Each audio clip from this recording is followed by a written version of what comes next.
Okay, so you've probably heard the news. Alabama has put out some pretty crazy abortion laws recently.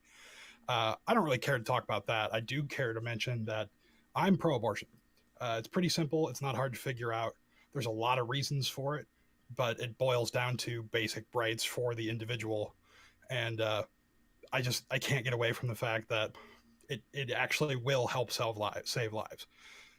There's a lot of counter arguments and things we can get into, but I'm for things that preserve the rights of women and that preserve the lives of women. How do you feel about this? I concur with that, and I go a step further. And I sort of just hand wave away any question of I don't actually care if the fetus is alive. I don't care when life begins.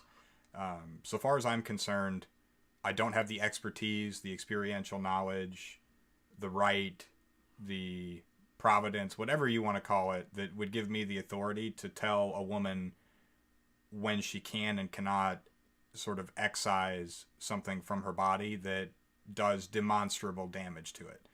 So, speaking in pure, raw terms, descriptive terms, there's a cost for having a child. It it damages your immune system, or let's say it taxes your immune system. It does all kinds of things to the body that you can't just readily reverse, and that the body then has to heal from, and all of that it has a cost.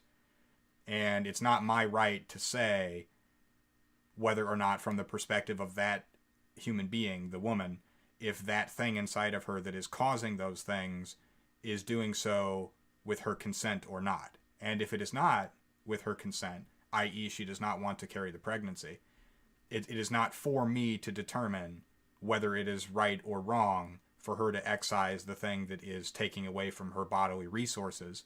And it is my position that a human's bodily resources, any way you wish to define it, are an area wherein she should have absolute sovereignty.